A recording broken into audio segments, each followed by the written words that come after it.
Okay, so we're continuing our reading of Simondon's Individuation in the Light of Notions of Form and Information. We're still on chapter 2 of part 1. We're on physical individuation, and we're just finishing the section 2 of that chapter, and we're going to start section 3 today as well. So we've been looking at electromagnetic radiation in the last section, or the last subsection that we were reading. About the way that these different portions of the electromagnetic spectrum actually overlap. And so there's no use for the concept of genus and species in understanding the different types of electromagnetic radiation. It's a transductive mode of thinking, is how Simondon describes it, rather than a mode of thinking through induction or deduction. But as we get to the next section, we'll see that there is a place for induction and deduction in the mode of thinking that Simondon is describing here, but transduction takes the place of a synthesis of those two. But we'll get to that in a bit.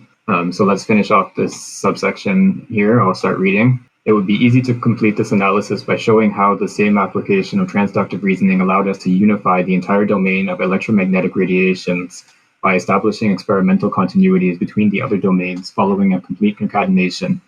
Schumann, Lyman, and then Millikan established the continuity between the visible spectrum and X-rays from 0.4 to 0.0438 thousandths of a millimeter, or from 4,000 to 438 angstroms. In this manner, we began to understand the intermediate X-rays, since they are too long to be diffracted by natural networks like crystals, whose elementary lattice normally measures only several angstroms. Finally, the domains of X-rays and gamma rays were found in a state of continuity and a quite important overlap, since polonium gamma rays have a wavelength of 2.5 angstroms, which identifies them with ordinary weak X-rays. They constitute the same physical reality, and if a particular name is kept for them, this is only to relay their mode of production. But they could just as correctly be called X-rays.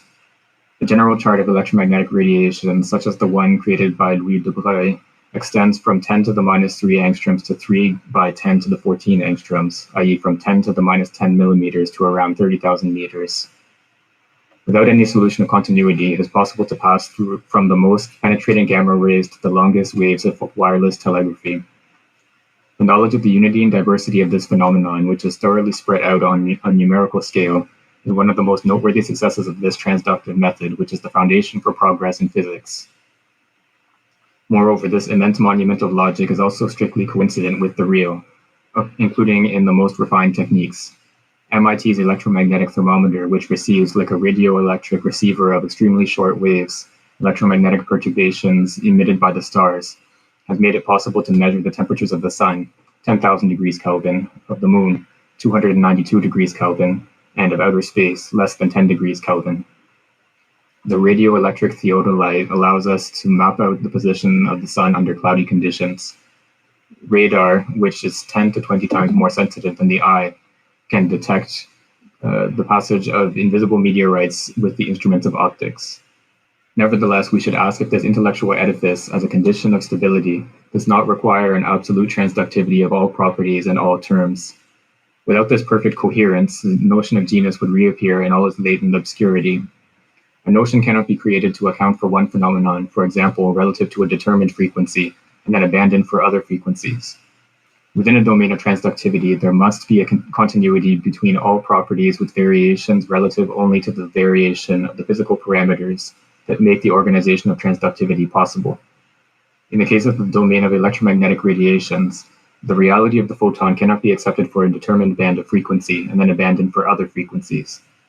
However, the notion of the photon, this quantum of energy that propagates at the speed of light, is remarkably useful when the photoelectric effect must be interpreted, but it is no longer as interesting when it is a question of infrared or Hertzian waves.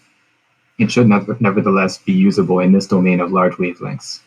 So this is the bit where he gives us finally the argument against the notion of the photon. So the photon notion was introduced in connection with the photoelectric effect, which, if you recall, is the effect where a light beam illuminating a piece of metal will cause the metal to emit electrons, and there are certain properties of this emission that suggest that light is acting in the form of corpuscular form, or in a discrete manner.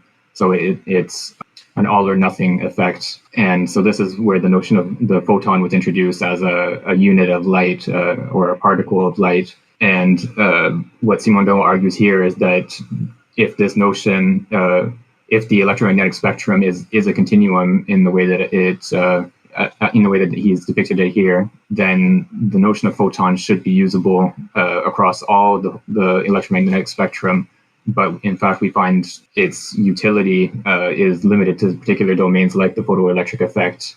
And it's less useful when you start talking about infrared radiation or radio waves with longer wavelengths. So that's the general argument against the use of the photon notion. So if it's valid, it should apply to all wavelengths. But we find, in fact, that it's not useful in certain wavelengths. So that shows that it's not universally valid. Section 2, Particle and Energy. Subsection 1, Substantialism and Energeticism. The impossibility of directly and exclusively positing the corpuscular nature of light was admirably posited by Louis de Broglie in the theory of wave mechanics, a theory which was eventually completed by Bohr with the notion of complementarity between the wave aspect and the corpuscle aspect. We would like to show that this manner of conceiving the physical individual can be integrated quite well into the general theory of the individual as a being that is genetically constituted by a relation between an energetic condition and a structural condition that extend their existence in the individual, which can at any moment behave as a germ of structuration or as an energetic continuum. Its relation is different depending on whether it enters into relation with a milieu that is equivalent to a continuum, or whether it enters into relation with an already structured milieu. The principle of complementarity, which indicates that the physical individual sometimes behaves as a wave and sometimes as a corpuscle, but not in both ways simultaneously in the same phenomenon, would be interpreted in the doctrine we are presenting as the result of the asymmetry of every relation. The individual can sometimes play one role and sometimes the other of two possible roles in relation, but not both at the same time. We shall therefore suppose that when a physical individual behaves as a corpuscle, the being with which it is in relation behaves as a wave, and when it behaves as a wave, the being with which it is in relation behaves as a corpuscle. More generally, in every relation, there would always be a continuous term and a discontinuous term. This requires that each being integrate a continuous condition and a discontinuous condition into itself. I'll just read this next paragraph. The substantialism of the particle and the energeticism of the wave developed quite independently from one another during the 19th century because, in the beginning, they corresponded to domains of research distant enough from one another to authorize the theoretical independence of the principles of explanation.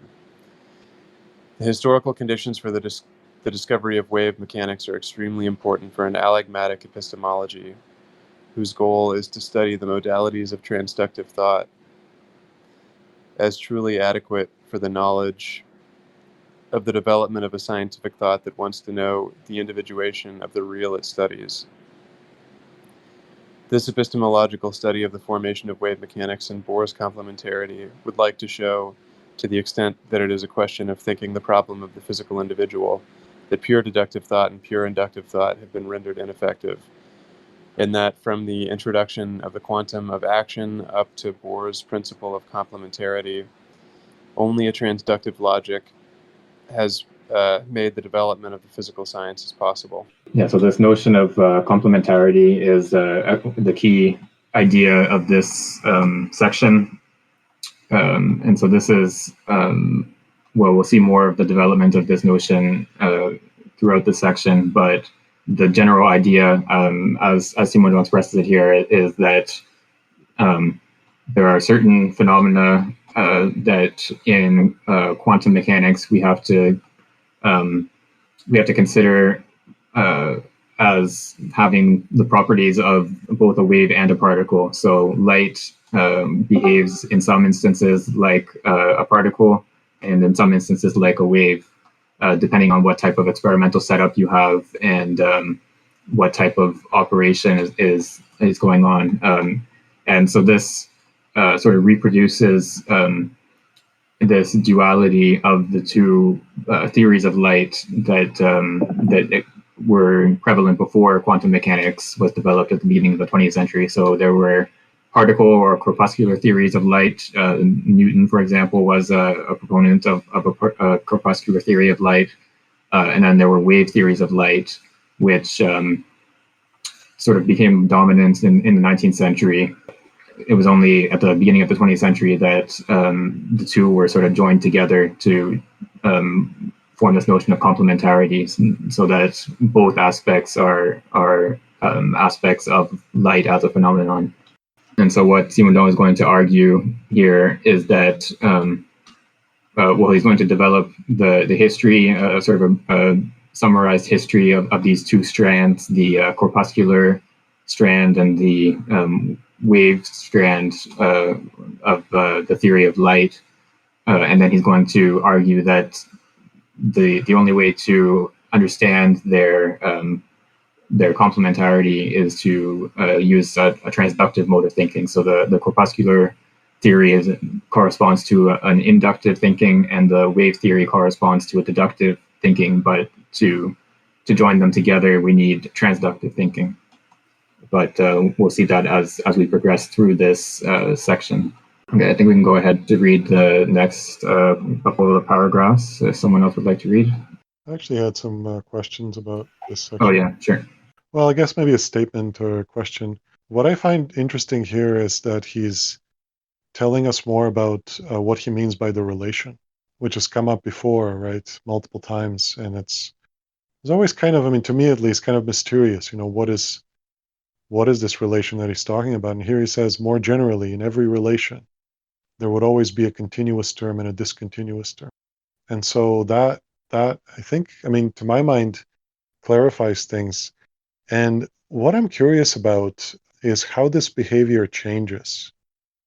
You know, so on a little bit earlier, I don't have page numbers here, but it's actually just the first paragraph towards the beginning. He says, so that any physical individual can at any moment behave as a germ of structuration or as an energetic continuum. And its relation is different depending on whether it enters into relation with a milieu that is equivalent to a continuum, or whether it enters into relation with an already structured milieu. And that part I'm trying to wrap my head around. So I think we've already seen examples of how a physical individual behaves as a germ, right? It enters into, you know, like you throw the germ in the supersaturated solution. I guess that's an example where the solution is kind of like a continuum, and the crystal you throw in is a germ, and it's behaving like a substance. And it's kind of, and it starts up this process of, you know, of individuation. And I guess what I'm trying to understand is, how does it work the other way around?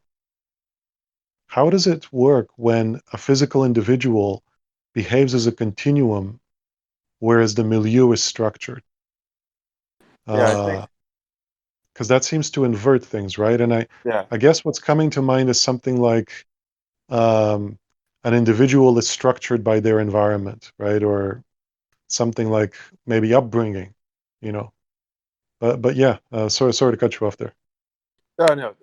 I was just going to say, I think for me, one of the clearest examples of this that he's given is the allotropes of sulfur crystals, where one of the allotropes, one of these crystal formations of sulfur can, even after it's already crystallized, if it encounters a structural germ of a different allotrope, can be kind of restructured into this second allotrope of sulfur. So in that sense, it would be something that's already individuated, that's acting as a continuum, that is then structured by a structural germ. Yeah, that makes sense. Yeah. And I guess the reason that's possible is that things kind of retain some pre-individuality in them, right? Nothing is ever fully finished. Like things always have that a kind of continuum aspect to them, I guess. Yeah, and one of the allotropes I think is more stable than the other. So one of the allotrope that can turn into the other one is metastable with relation to that second allotrope. Right. Yeah, I think that's right.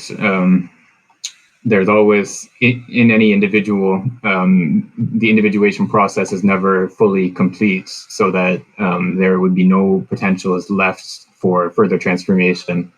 So there's always something that is an individual can always undergo further transformations, and in that sense, it can act as a continuum in which a further process of individuation occurs.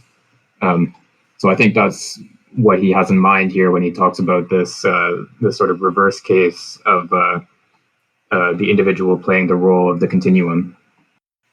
And I think, Al James, I think you're right about drawing attention to the notion of the relation here, because as we've seen, he puts a lot of emphasis on this notion of the relation and how relation has the status of being, and then he distinguishes relation in that sense, in his sort of restricted technical sense, from just a rapport, as something like an external relation. Um, and so here we get a more detailed or more precise formulation of what exactly it are the criteria for something to be a relation in the true sense, in the sense that has the status of being. And so this true sense of relation has to do with the relationship or the connection between a continuous term and a discontinuous term, that integrates the two together. And so the crystallization example is sort of the paradigm that he uses for relations as a whole. Okay, so let's go on to the next couple of paragraphs. If someone else would like to read. I can read again. In this sense, we are going to show that the quote-unquote synthesis of the complementary notions of wave and corpuscle is not, in fact, a pure logical synthesis, but the epistemological encounter of a notion obtained through induction and a notion obtained through deduction. The two notions are not truly synthesized like those of thesis and antithesis at the end of a dialectical movement, but instead are put into relation due to a transductive movement of thought. They conserve their own functional characteristic in this relation. In order for them to be able to be synthesized, they would need to be symmetrical and homogeneous. In dialectics with a ternary rhythm, the synthesis more or less envelops the thesis and antithesis by overcoming contradiction. The synthesis is therefore hierarchically, logically, and ontologically superior to the terms it joins together. Conversely, the relation obtained at the end of a rigorous transduction maintains the characteristic asymmetry of the terms. This is due to the fact that scientific thought relative to the at first physical, then biological individual, as we are attempting to show, cannot proceed according to the ternary rhythm of dialectics, where the synthesis is the thesis of a higher triad. Scientific thought advances not through the elevation of successive planes according to a ternary rhythm, but through the extension of transductivity. Due to the principle of complementarity, relation having become functionally symmetrical cannot, with respect to another term, present an asymmetry that can be the motor for a further dialectical progression. In terms of reflective thought after the exercise of transductive thought, contradiction has become internal to the result of synthesis, since it is relation to the extent that it is asymmetrical. Therefore, there cannot be a new contradiction between the result of this synthesis and another term that would be its antithesis. In transductive thought, there is no result of synthesis, but merely a complementary synthetic relation. Synthesis is not effectuated. It is never achieved. There's no synthetic rhythm because insofar as the operation of synthesis is never effectuated, it cannot become a new thesis. According to the epistemological thesis we are defending, the relation between the different domains of thought is horizontal. It allows for transduction, i.e. not identification or hierarchization, but a continuous distribution according to an indefinite scale. So is this related to his idea that the individual is kind of a frozen relation, or an arrested process of ongoing relation, rather than something that I guess would subsume the two systems that it causes to correspond? Right. I think this has to do with what we had just discussed a little while ago about how an individual is never a completed process of individuation, or is never something like a result of a process that is finished. So that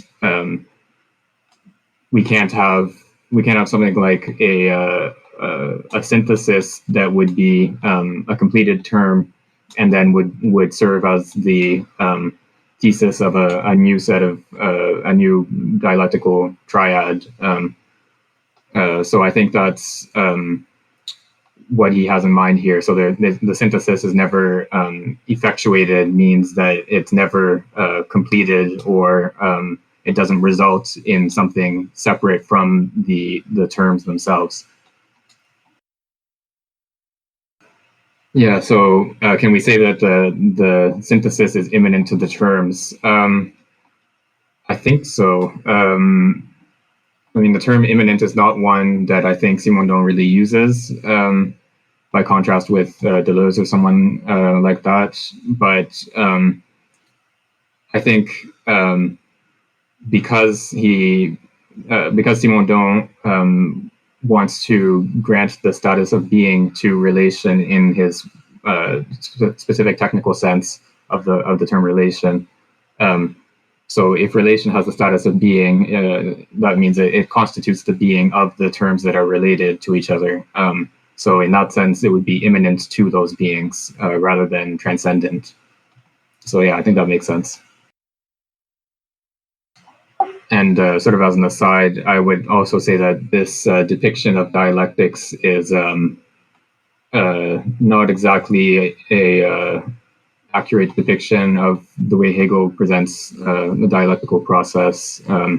So this idea of the triad of thesis, antithesis, synthesis is not how Hegel presents anything in the science of logic, for example.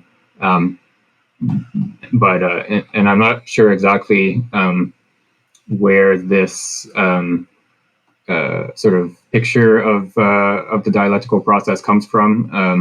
I'm not sure how that sort of came to be associated with Hegel, but you do see that pretty regularly. But it's not in Hegel himself. So so Simondon is sort of setting up a bit of a straw man. Yes, you do find it in Fichte, the thesis, antithesis, synthesis schema. But yeah, not specifically in Hegel. But yeah, it's an interesting question where that how that picture came to be associated with Hegel. I'm not sure. Yeah, one way to, I mean, I'm trying to think about this. So not sure about the synthesis, thesis, antithesis part. I think Hegel uses those terms like separately. But yeah, I think it's someone else who really talks, kind of comes up with that formula. And I think the thesis antithesis structure is actually in Kant. And I think Marx has this like this kind of, I guess it's kind of simplistic, formula. But what's coming to my mind is the idea of Aufhebung in Hegel, or what's translated as the sublation often in English. It has the meanings of canceling something, but also preserving it and also elevating it. And those three meanings are supposed to be contained in this, what a synthesis is, or how the dialectics works. There's a negation, there is a preservation, and then there is an elevation into something higher. And it's interesting that, so I'm wondering, when it comes to Simondon, how far he's traveling on that train, if at all. And so to me, it seems at least two of those aspects are definitely excluded, right? The negation aspect, it doesn't seem like anything is canceled for Simondon. We don't have negation, right? Instead, we have this kind of propagation of a kind of a, I don't know, of a structure, or of a structuration. And the other thing we don't have is the hierarchy, the lifting up, right? That kind of Christian, quasi-Christian, something is elevated into a higher domain of being. We don't have that. We have a kind of horizontality. And I guess I wonder whether maybe the preserving aspect is there in Simondon to some extent, like this kind of pre-individual that is preserved even as structure kind of spreads or propagates. But even then, it seems like it may be pushing it. I'm not sure, but at least those two things definitely, like it's a point of definitely point of disagreement. Yeah, I think that's a good way of putting it. I think you're right, or your suggestion that that moment of preservation is something that we do find in Simondon. I think that's correct. So I'm thinking back to the introduction, where he brings up the notion of binocular vision and the invention of a third dimension of depth, as preserving the two retinal images, the differences between the two retinal images, and why that's different than something like a synthesis, is because it preserves the difference between the two images, rather than somehow reconciling the two images and grasping what's common to them or something like that. And so I think what he wants, this mode of thinking to be able to do is precisely to preserve those the differences between the terms, rather than to sort of reconcile them or overcome the difference between them, in the way that he's depicting the dialectical process. Yeah, that's really interesting. Yeah, I think in Hegel, things like difference and contingency, or mm, the things that don't fit in the concept, they kind of end up falling away. And it seems like here, and I guess it may even be connected to that thing about, it seems like for in the dialectic, the concept needs to be like, as it grows in extension, it can contain fewer and fewer marks, or fewer and fewer, like the comprehension of the concept needs to shrink. And if transduction is to do the opposite, I guess that's exactly, it needs to take in and preserve differences, a kind of ever growing collection of differences, or and that can explain how we can comprehend more and have this greater extension of things that come under it. I hope that makes sense. Yeah, I think we were talking last time about that, right? That logical principle. Right. Yeah. So when he distinguishes transductive thinking from inductive thinking, that's what he points to as being the characteristic property of inductive thinking is precisely that inverse relationship between comprehension and extension, so that the greater the extension of a concept, the more entities that fall under it, the less its comprehension, so the fewer marks or characteristics it attributes to each entity that falls under it. And conversely, so a greater comprehension means a lesser extension of the concept. And so that's what's characteristic of inductive thinking for Simondon. The only point I would maybe disagree with or want to clarify is I don't think that transductive thinking is supposed to be sort of the reverse of that. I think it's more that it's just that we don't have that that inverse relationship anymore. So there's no strict relationship between the extension and comprehension of concepts in the way that there is in inductive thinking. It's not that the relationship will be the reverse of what it was in inductive thinking. But yeah, we'll see more of the relationship between these three modes of thinking. So inductive, deductive, and transductive. We'll see that throughout this this section, and especially towards the end, how that transductive unification that is not a synthesis, how that happens. So let's continue with the last paragraph of the subsection. So I can read that. Just a second. The principles that we are going to try to elicit from epistemological examination will therefore have to be considered as valid if they are transductible to other domains, like that of technical objects and living beings. Ethics itself will have to seem like a study of relation proper to living beings. Here we are using the expression proper to living beings, whereas in reality there is no rigorous direct relation to living beings.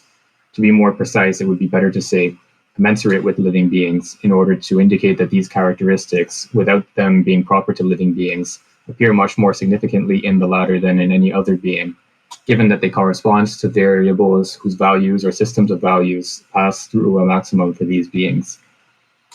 Certainly, in a perfect doctrine, the problems relative to the frontiers between the kingdoms of nature, and therefore between species, are much less important than in a theory that uses the notions of genus and species.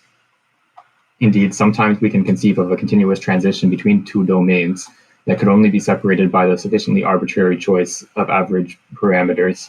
And sometimes we can conceive of thresholds, like the threshold of frequency of the photoelectric effect, that manifest not a distinction between two species, but simply a quantum condition of the production of a determined effect. The limit is no longer endowed with singular and mysterious properties. It is quantifiable and merely constitutes a critical point whose determination remains perfectly imminent to the phenomenon studied and to the group of beings analyzed. Yeah, there is definitely sort of Deleuzian resonances of a lot of the material in this book, and Deleuze definitely builds on Simondon a lot more than. I mean, he does cite Simondon on occasion, but I think there's a lot more that's borrowed from Simondon, even where he's not explicitly citing him. And so here, right, that could be an instance of that, the notion of the critical points, and yeah, that's a key notion in difference and repetition. There's one little point of translation that sort of a weird mistake here. So where in the English it says certainly in a perfect doctrine, in French it says certainly in such a doctrine. There's no perfect there. So if you're wondering what that perfect doctrine is, you don't need to wonder, because it's not in the French. Okay, so let's go on to the next subsection. If someone else would like to read the first maybe 3 paragraphs. 2. The deductive process. This is the thesis that we are going to try to demonstrate, or at least illustrate, through the analysis of the conditions under which physical science has been led to define the physical individual as a complementary association of the wave and the corpuscle. The notion of wave seems to have appeared at the end of a remarkable deductive effort, particularly concerning the elucidation of energetic problems, to which it contributes a remarkably rational means of calculation. It extends and renews the tradition of a deductive physics, one that since Descartes has resorted to the classical representations of analytical geometry. Furthermore, it is linked, at least historically, to the study of macroscopic phenomena. Finally, it has an eminent theoretical role that allows us to think, under common principles, extremely vast sets of facts that were previously separated into distinct categories. Conversely, the notion of corpuscle presents the opposite characteristics. The notion of waves has approximately played identical roles in the interpretation of luminous phenomena and phenomena relative to the displacements of electrical particles, or electric charges. The latter is what allowed Maxwell to hatch the electromagnetic theory of light. The first work solidified around the studies of Fresnel. The second solidified around Maxwell's discovery, which was later experimentally verified by Hertz. Beginning his study of phenomena of diffraction in 1814, Fresnel inherited at least 2 centuries of experimental and theoretical research. Huygens had already studied the phenomenon of the double refraction of spar discovered by Bartholin, and he also knew that quartz possesses the same property of birefringence, or birefraction. Huygens had already expounded rational methods and a theory accompanied by geometrical constructions that have remained in esteem. He had observed phenomena of polarization. This thinker of astronomy and geometry brought a theoretician's mind to the problems of physics, which is particularly apparent in his Kosmotheoros and his Dioptrique. He put forth the idea that light is constituted not by corpuscles in movement, but by waves propagating through space. However, this theory was not as satisfying for Huygens as the solution he gave to the problem of the catenary curve, or the tautochrone curve. It could not explain the phenomenon of the propagation of light rays in a straight line. The problem posed by nature was more difficult to solve than those proposed by Galileo and Leibniz. Descartes' work, in its statement of the laws of propagation, always manifested the interest of a corpuscular optics in the explanation of the propagation of light rays in a straight line. However, Huygens' theory could not be abandoned, for Newton himself, even though he was partisan to the corpuscular theory after having discovered a new phenomenon, interferences, was forced to complete the corpuscular theory with a theory of access. Light corpuscles would pass periodically when they cross material milieus through the access of unimpeded reflection and unimpeded transmission, which would allow for the explanation of colored rings. Let us furthermore note that the hypothesis according to which light would convey periodic elements, even if it were corpuscular in nature, was already explained in Descartes' work. The dioptrique explains that the prism disperses white, polychromatic light, because each corpuscle of light increasingly deviates as its movement of rotation around itself becomes less rapid. This idea of the rotation of light corpuscles, which stems from the cosmological hypothesis of primordial vortices, leads Descartes into an error, for it forces him to attribute to the vortices of subtle matter, constitutive of red light, a frequency of rotation higher than that of violet light corpuscles. According to Descartes, this would be due to the fact that the corpuscles of which red light is composed would be vortices of subtle matter that have a diameter less than that of the corpuscles of which violet light is composed. Despite the error relative to the compared frequencies of red and violet, Descartes had the merit of unifying two asymmetrical notions in a very fruitful association. Yeah, so this is the historical bit about the deductive process. So the thinking that leads to the wave theory of light. So this theory is sort of founded by Huygens in the 17th century. It's founded on earlier theories of geometrical optics, which I think were known in ancient Greek times, and definitely in the medieval Arab worlds. There was a geometrical optics, which is then taken up again in Europe, and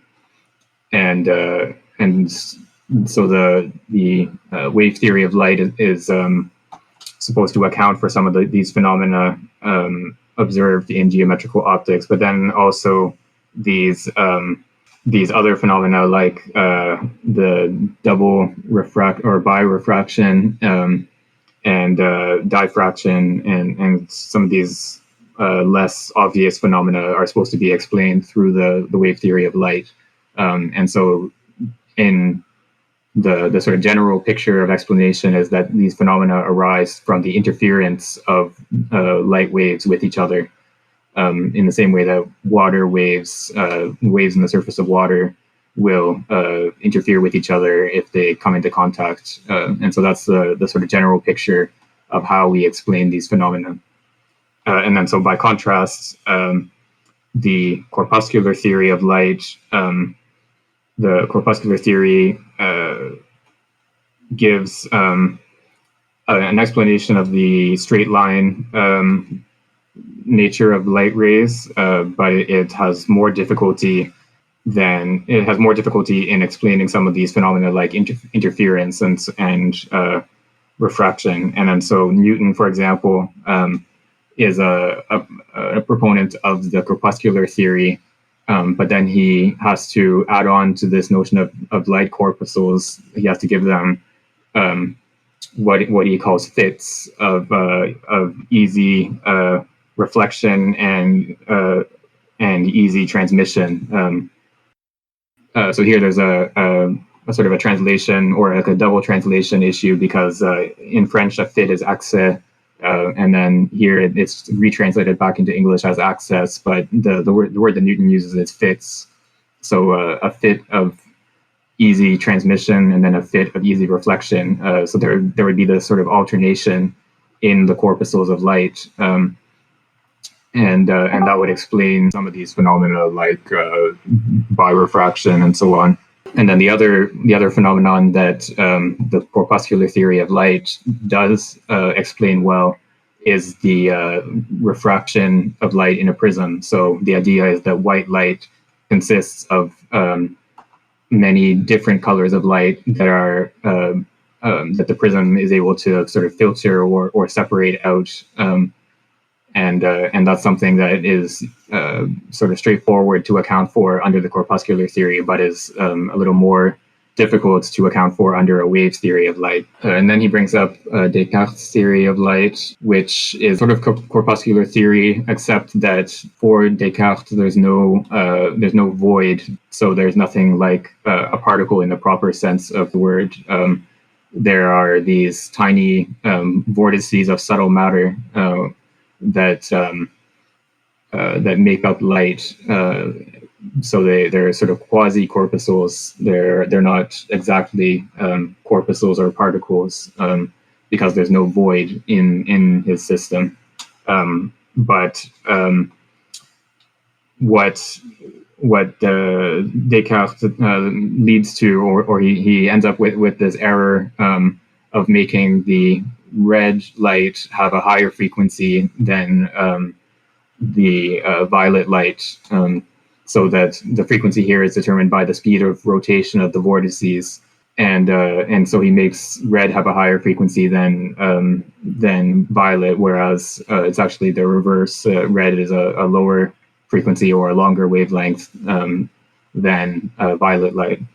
But Simondon says, despite this error, it was still a fruitful suggestion to try to tie these notions together, even though Descartes did it sort of the wrong way around. Okay, so let's go on to the next page or so of this long paragraph, and I can read again. Moreover, it would be false to suppose that Descartes represented light exactly as composed of corpuscles. There is no vacuum in his system, and consequently there is neither atoms nor corpuscles, properly speaking. There are only vortices of res extensa in movement. Faced with this confrontation of two traditions, Fresnel steered his researches in such a way as to extend the field of application of a theory that since Huygens had served merely to explain a handful of phenomena, namely wave theory. Double refraction was known only for two crystalline species. Fresnel examined if this property was encountered in other crystals. After creating experimental apparatuses for shedding light on double refraction in all the crystals in which it could exist, he observed that it existed in almost all crystals, and he explained it by the unequal composition that their linear elements should present taken in various directions, which conforms with Ayeri's theory about crystalline networks. Afterwards, Fresnel extended this theoretical explanation to cases where an amorphous body is polarized by an external cause. He discovered that a glass prism becomes birefringent when it is compressed. This extension of the scientific object, i.e. of a theory's domain of validity, perfectly illustrates what can be called the transductive method. Moreover, in collaboration with Arago, Fresnel studied the polarization of light. Arago discovered chromatic polarization. Fresnel completed this discovery with the discovery of circular polarization, which is produced by means of a suitably cut birefringent crystal. However, it would be impossible to explain this phenomenon of polarization if we invoked a representation that assimilates the light wave to a sound wave propagating in a gas. Fresnel supposed that the vibrations in light waves are transversal, i.e. occur perpendicularly to the direction of propagation. Propagation and double refraction are both explained with this insight. Fresnel had already demonstrated that the hypothesis of waves, just as much as the theory of corpuscles, allows us to explain the phenomenon of the rectilinear propagation of light rays. The result of the works of Malus and Arago managed to confirm this theory. Malus discovered that reflected light is always partially polarized, and that simple refraction through glass also partially polarized light. This discovery can be found in the treatise entitled Sur une propriété de la lumière réfléchie par les corps diaphanes. Fresnel's theory was verified, and its experimental bases received confirmation when they were expanded upon through the works of Arago, who constructed a photometer allowing for experimental confirmation of the principle deductively discovered by Fresnel, complementarity of reflected light and refracted light.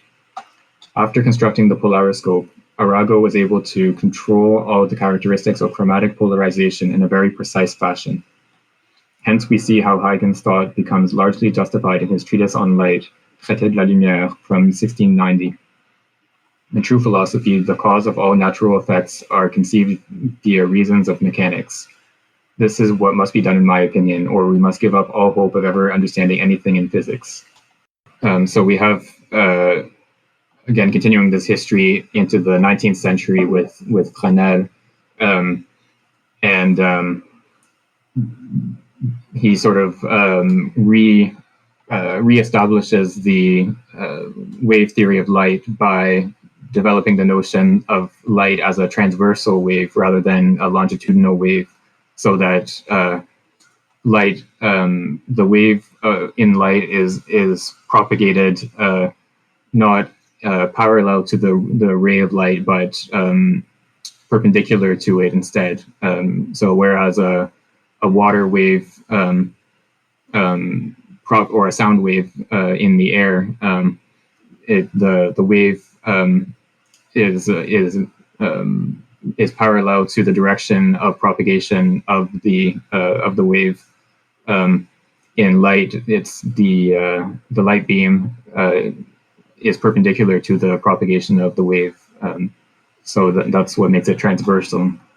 And this new notion of a transversal wave is what Fresnel proposes to account for circular polarization, which is this phenomenon that occurs when these crystals are cut in a particular way. Okay, so let's go on to the next bit, if someone else would like to read. I can read, but I don't know. I might just not read the equations themselves and just read their names. If that works for everyone, I can't read Sure. them. Furthermore, Maxwell secured a new step for deductive rationalism founded on the hypothesis of the continuous and corresponding to an energetic preoccupation. To be able to explain the principle of the conservation of energy in the unitary system formed by the unification of the different laws that were discovered separately in the domains of electricity, Maxwell formed the notion of displacement currents, which is perhaps poorly named, but which is the forerunner of the current notion of electromagnetic waves and is extensively unifying for the physical reality called light. Before the communication of Maxwell's great treatise on electromagnetic theory, four laws gathered together all the previous discoveries relative to quote-unquote static and quote-unquote dynamic electricity, magnetism, and the relation between fields and currents. Maxwell substituted the following system for the four laws that would express these results. And then we have a definition of these terms. Capital B is magnetic induction, lowercase b is electric induction, capital H is magnetic field, H is electric field, I is current density, I think that's rho is charge density. Then we can write the equations for the following. Faraday's law of induction is the first one. The second is the inexistence of the isolated magnetic poles.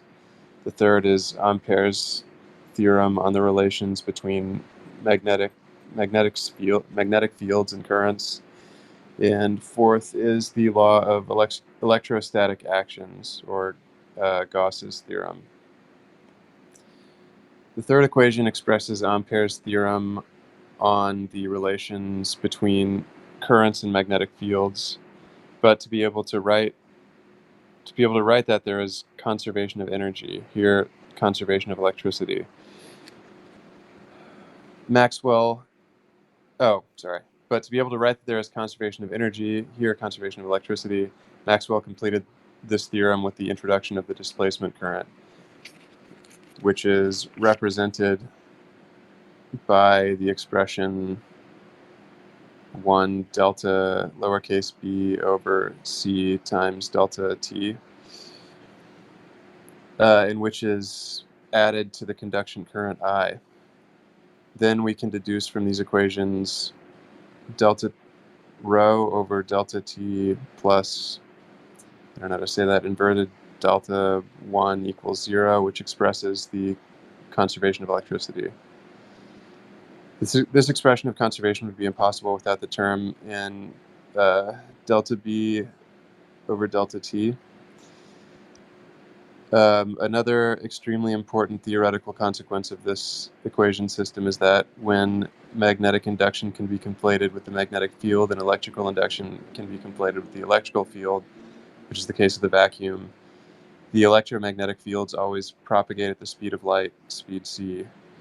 This expression, which measures the rapport of the electromagnetic charge unit to the electrostatic charge unit of the electric charge when magnetic fields and inductions are expressed in electromagnetic units, whereas electrical fields and inductions, charges, and currents are expressed in electrostatic units, has a finite value.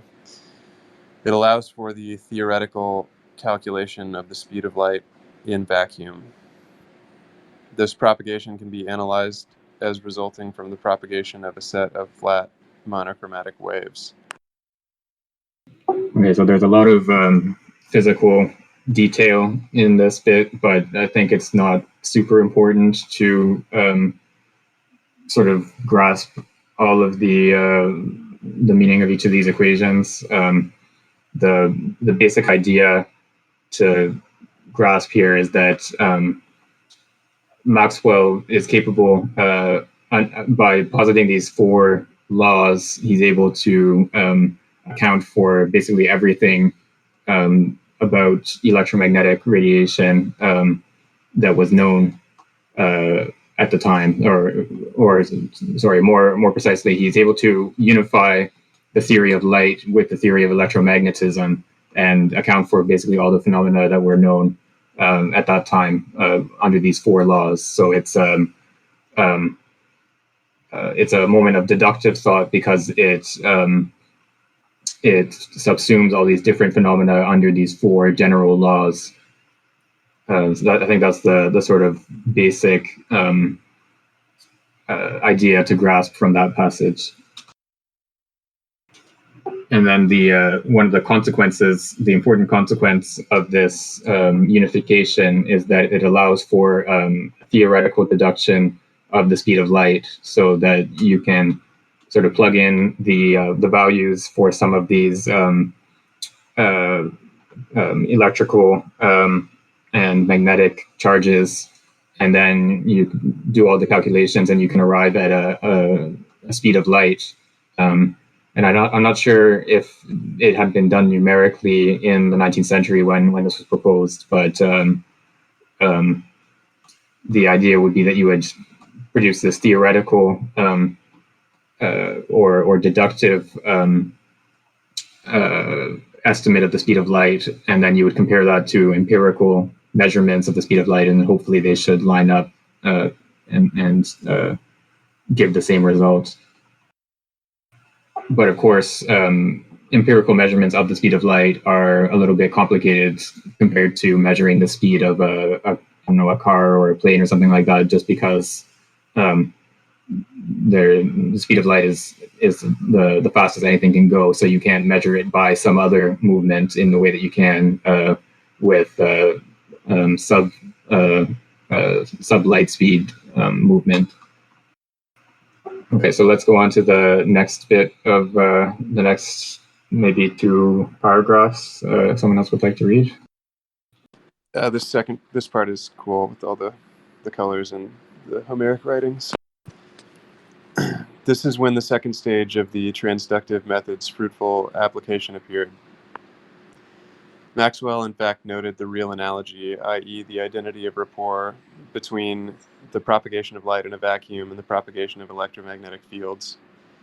He then supposed that light is constituted by perturbations of an electromagnetic nature and corresponds only to a certain interval of wavelengths, that of the visible spectrum, of electromagnetic vibrations. The constant C, which was discovered based on considerations contemplating the conservation of energy and electricity, is transductible into the measure of speed of light in a vacuum, just as the speed of light in vacuum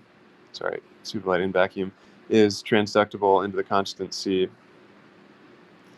This affirmation of a transductivity goes quite further than the discovery of a simple equality between two measures, an equality that could arise from an arbitrary choice of units. It supposes the physical identity of the measured phenomenon, an identity that can be obscured by the difference of the aspects according to the particular values chosen in the vast known range. Let us indeed note that here we are not dealing with a generalization or a subsumption.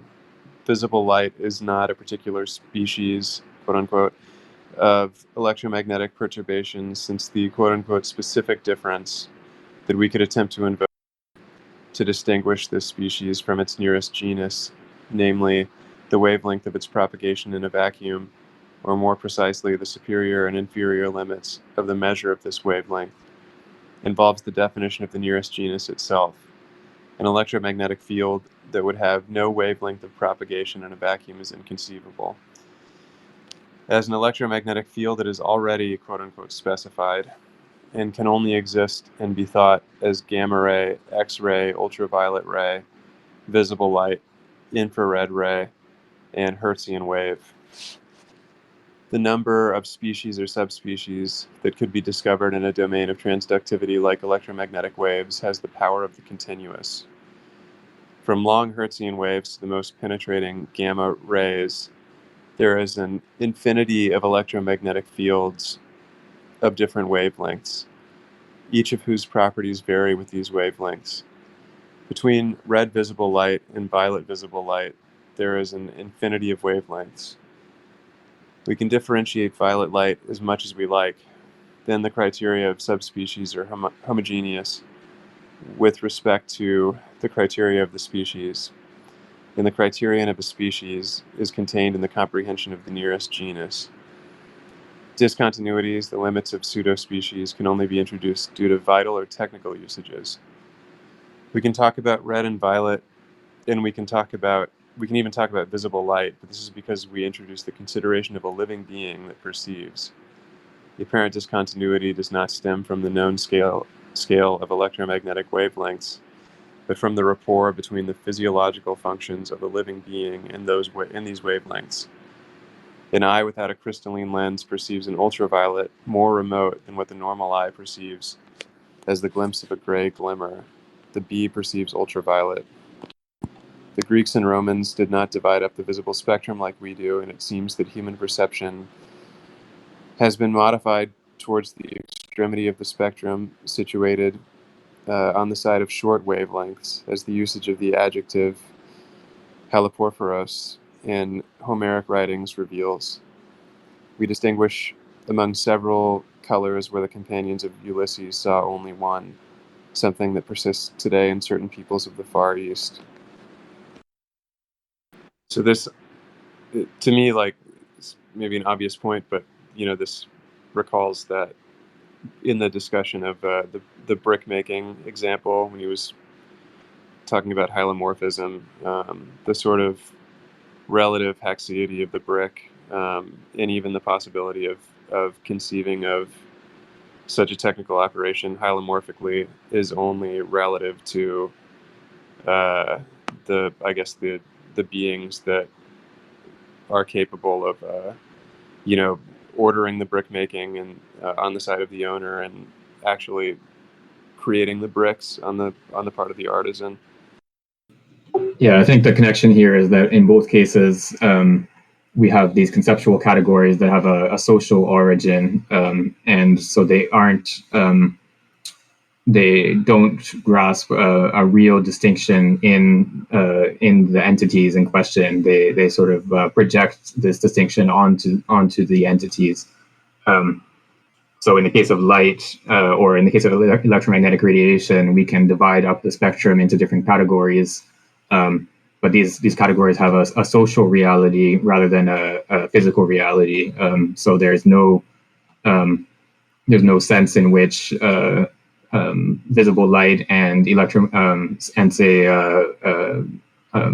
ultraviolet light are separate categories in physical reality. There's a continuous spectrum from one to the other, and there's no such thing in physical reality as an electromagnetic wave, which would not have a frequency, which could then be could then be specified as the specific difference. So the whole genus species categorization doesn't work when you're dealing with the electromagnetic spectrum. And then there's this bit about the suggestion here that ancient Greeks and Romans didn't divide up the spectrum in the same way as we do today. So this is a sort of a controversial point in classics about the meaning of the color terms. It seems like Greek color terms, at least, they have to do with the brightness of colors rather than the hue, which is what our color terms are more based on. So that means that you can use the same color term for different objects that we would classify as having different colors. And so the example that Simondon uses here is the haliporphyros, which is sea purple or something like that. and so this is what Homer uses this term for the color of the sea. So he calls the sea the color of purple. Yeah, and there's this expression, wine dark seas. So wine and the ocean apparently were classified under the same color category. And so Simondon seems to be suggesting here that this has to do with a difference of perception, but that's sort of a second step of the inference, which is not necessarily valid. So the first step would be recognizing that the color categories that were used in ancient Greece are different than than today's color categories in English, for example. And then the second step would be to say that that represents a difference of perception, but that's not. It's not obvious that that's a valid step to make. It's quite possible that, or it's at least possible to imagine that people with the same basic perceptual apparatus would still use different color terms. And I know this is a sort of controversial point within linguistics about to what extent differences of color terms correspond to differences of perception. And yeah, so Angus has posted the Welsh color terms, which have a different overlap with English, so that if I remember correctly, it's plants and the ocean have the same color, and then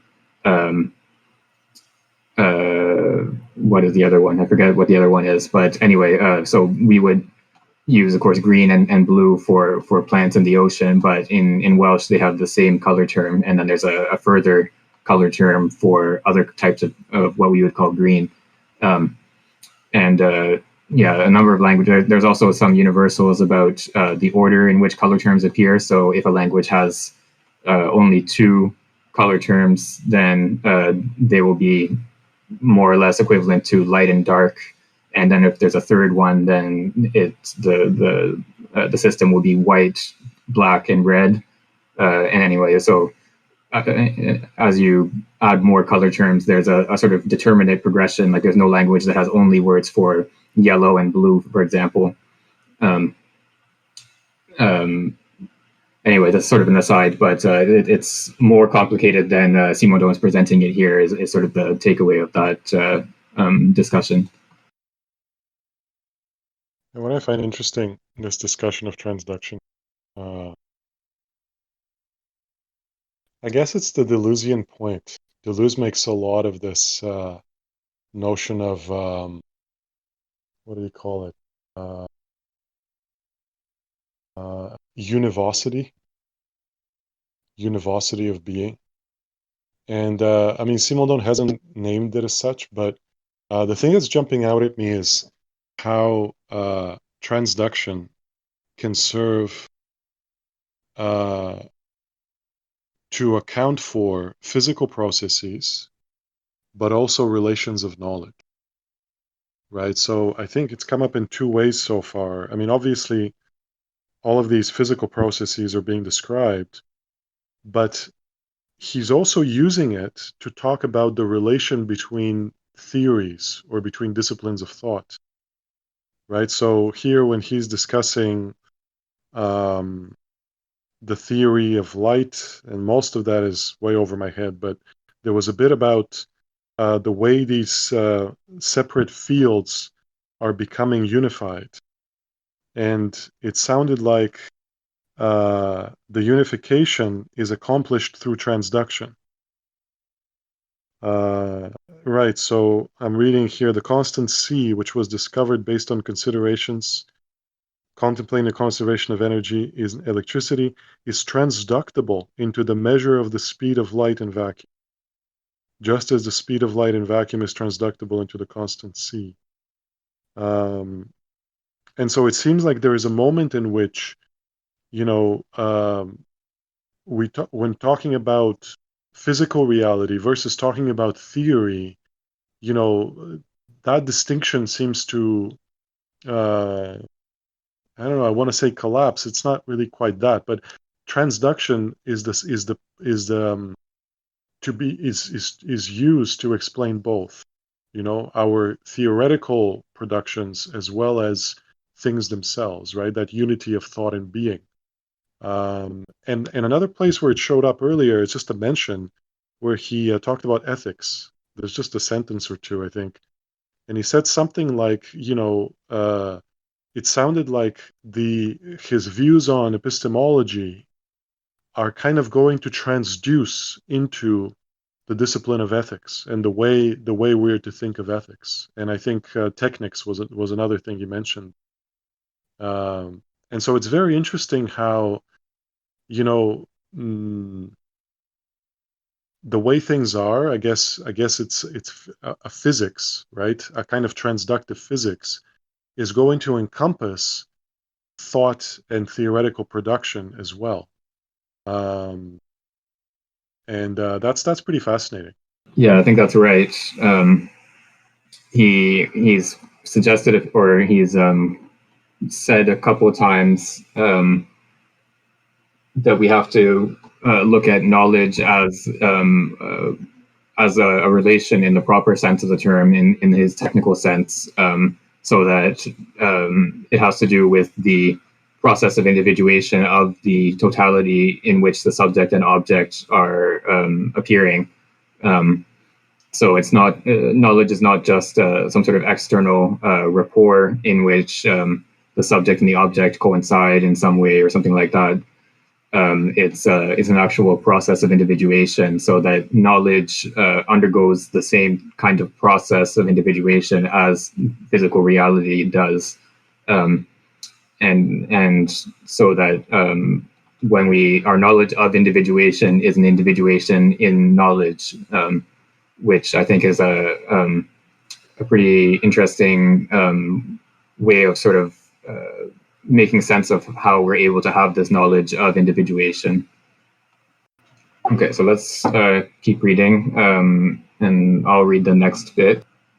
Several technical necessities have led to dividing up Hertzian waves into bands of 9,000 Hertz, called channels, because these bandwidths correspond to a useful compromise between the necessities of a transmission that is suitably faithful in its modulation of amplification, and the total number of transmitters distinct in functioning that are simultaneously able to be received with a sufficient selectivity. If we can distinguish between long, medium, small, short, and very short waves, this is due to the noticeably important differences between the apparatuses capable of producing them or capable of receiving them, and the conditions of propagation that characterize them. Thus, all things considered, this distinction is made in accordance with the characteristics belonging not to these electromagnetic fields taken in themselves, but in accordance with the limits within which their rapports vary with the technical conditions of production, or the atmospheric and stratospheric conditions of propagation. In this sense, waves that range from 20,000 meters to 800 meters will be called long Hertzian waves, because they always reflect off one of the Kennelly heaviside layers, which present for them an index of negative refraction, something that makes it so that they can undergo a veritable metallic reflection off the first ionized layer that they encounter, a phenomenon highlighted by ionospheric sounding discovered by Sir Edward Appleton.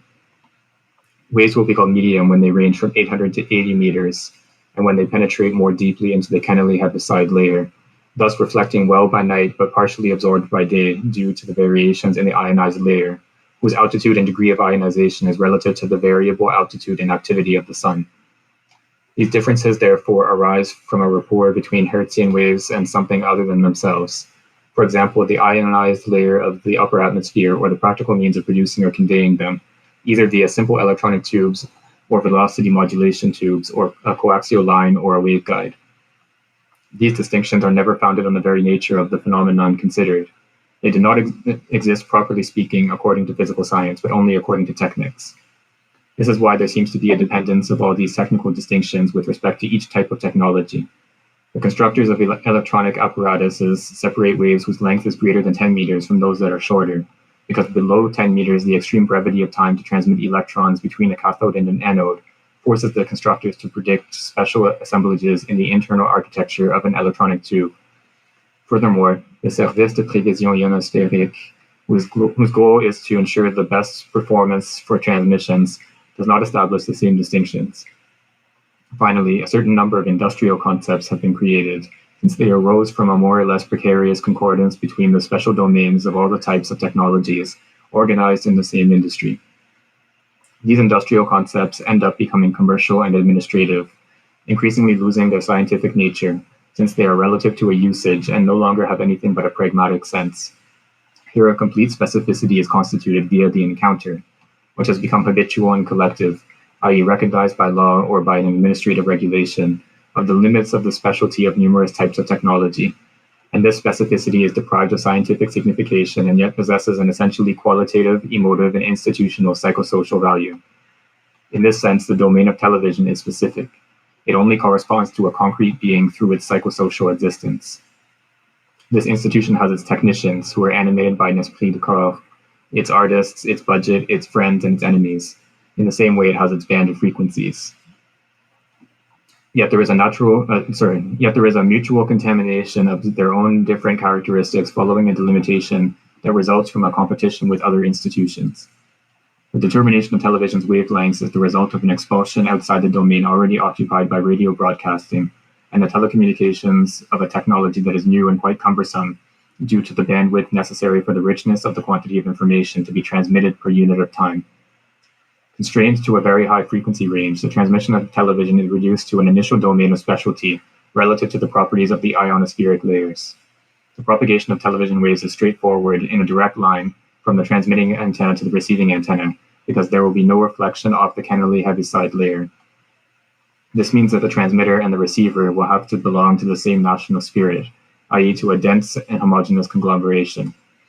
Since it can't be required to convey a veritable information very far, television arrives in a population center that is already saturated with information and artistic spectacles. It can therefore merely become a means of distraction. Furthermore, this constraint and limitation of the parameters of television broadcasts to extremely high frequencies, which frees up the field for a large bandwidth of transmission and is met with the quality of a capital's urban provincialism, its first consequence, forces the transmitted image down a path of research for a perfection oriented toward technical quality, i.e., toward the adoption of high definition. Favored by the initial circumstances, this adoption of a certain code of values creates a normativity that reinforces the conditions that have contributed to it and that legitimizes them after the fact. High definition will make the correct transmission at even more haphazard. Broadcasting in high definition will lead to the production of expensive apparatuses, and those who build them will have to be that much more careful in how they produce and sell this technology. High definition technology resides at the extreme limit of what can be commercialized and requires an enormous amount of direct advertising to a specific public wealthy enough to purchase I think there's a word missing here, purchase it, living in an urban area rather than a rural one. This then leads to a psychosocial morphology and dynamic that summarize and stabilize the concept and institution of television. From the capital toward the large populated centers, guided bundles, modulated by frequency and on decimetric waves, are sent forth that transmit programs of distraction over the countryside and towns of a secondary order, which are powerless to participate in this star-shaped network radiating from Paris. The veritable limits of the concept of television are thus psychosocial.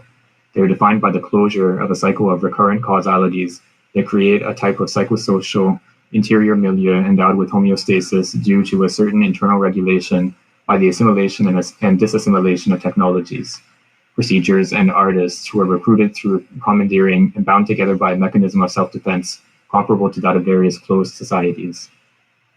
So here he's developing further this theme of the social reality of these categories rather than physical reality of different categories. So the category of television waves is the specific example that he brings up here. And so because television is confined to this high frequency portion of the spectrum compared to radio transmissions,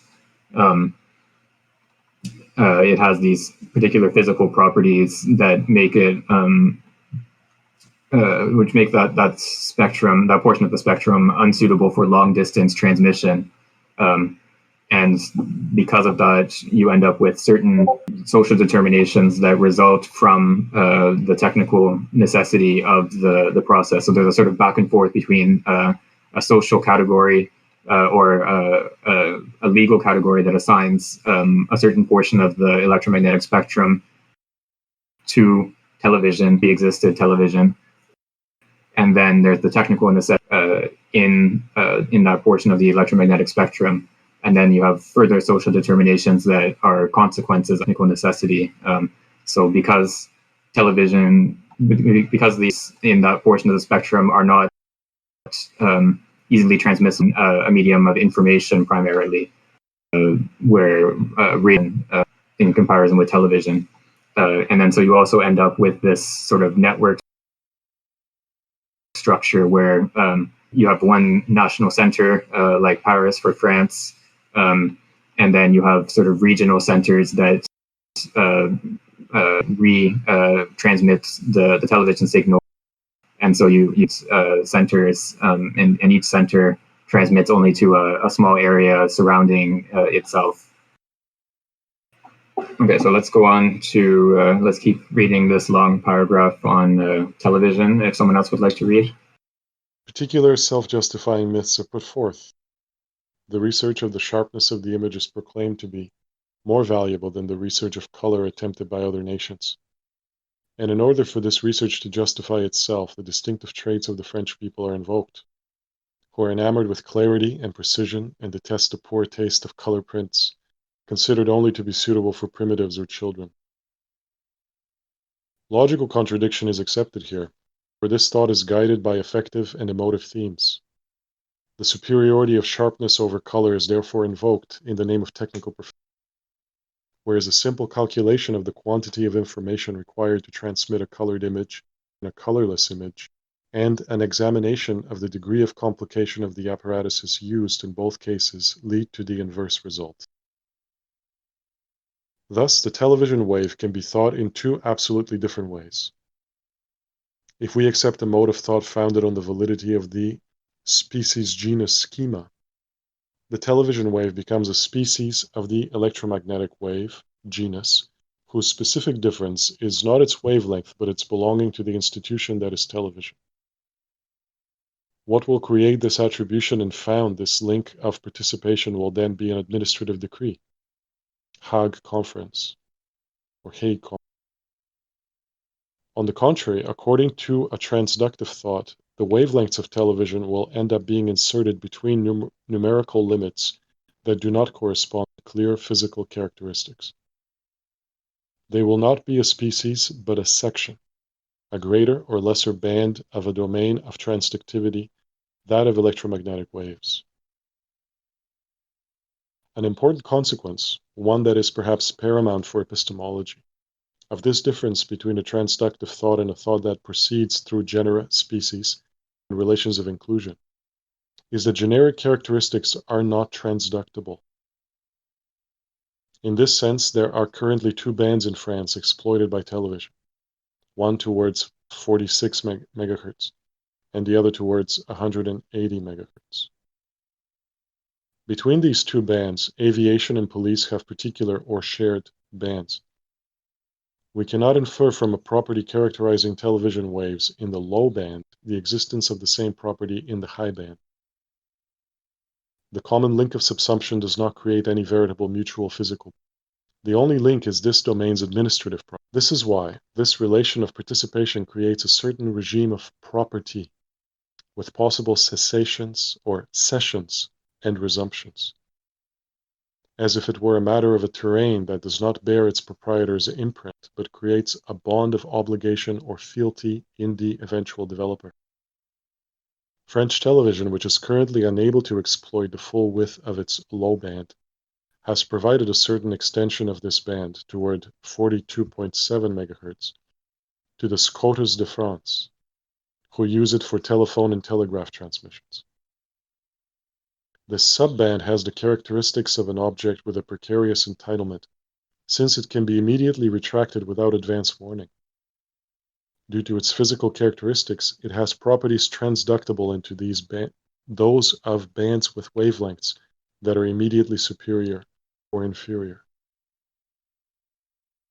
Thus, we have the appearance of a type of physical reality that can be called the domain or field of transductivity, is distinct from every psychosocial being, is knowable through concepts, and can justify the usage of thought that employs notions of genus and species through their application on the relation of participation. which may or may not solidify into a relation of property or veritable transductive thought utilizes reasoning through analogy, but never reasoning through resemblance, i.e. affective and emotive partial identity. It would be dangerous or misleading to use the same word domain here, for the relation of possession seems to lead back to thought through participation. It would be necessary to say track or path of transductivity, divided into bands and subbands of transductivity, instead of species and subspecies. Transductive thought establishes a topology of the real, and this topology is not identical to a hierarchization of genera and species. Right, so this is basically continuing on the same point as the last passage that we read. So again, there's this division of the electromagnetic spectrum into different sub-bands, bands and sub-bands, but this is only relative to particular psychosocial usages. It has no physical reality, so that I think, as Angus says, there's something like a denigration of the psychosocial, in the sense that it has only a relative validity, whereas when you grasp the physical reality using transductive thinking, it has an absolute validity. It's not tied to a particular psychosocial context. So grasping so-called television waves as a particular band of the electromagnetic spectrum is not relative to a particular psychosocial context, whereas grasping them as television waves is relative to that psychosocial context. And in the example he points to here, or the particular, what sort of shows this most clearly is the way that television is granted these two distinct bands in France at this time, so that there's one lower band of television channels, and then there's an intermediate band that's used by police and something else I forget.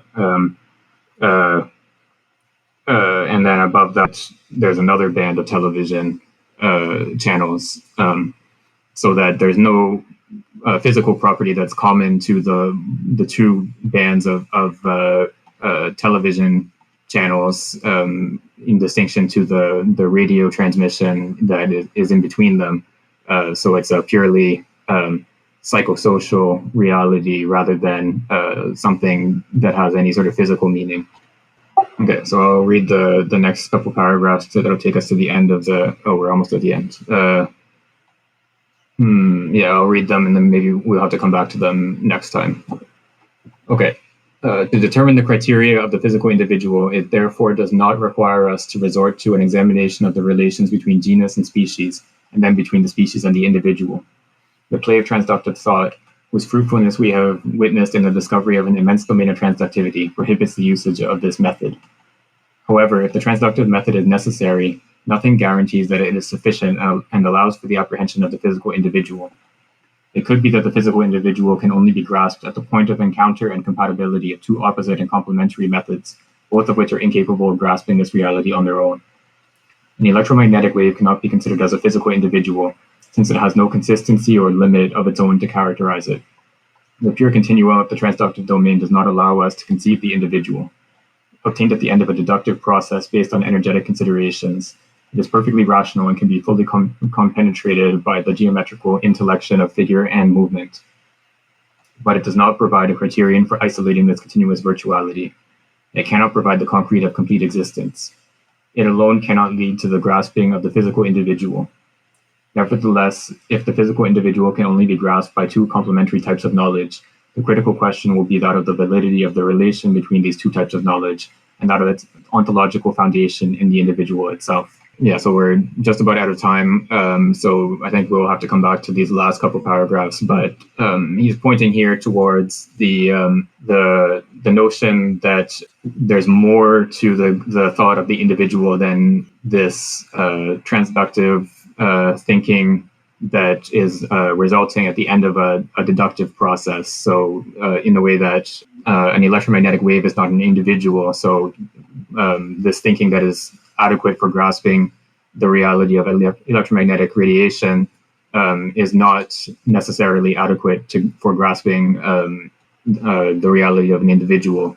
And so we'll see in the next section, or the next subsection, sorry, there's going to be discussion of the inductive process of thought and the transduction that leads out of it.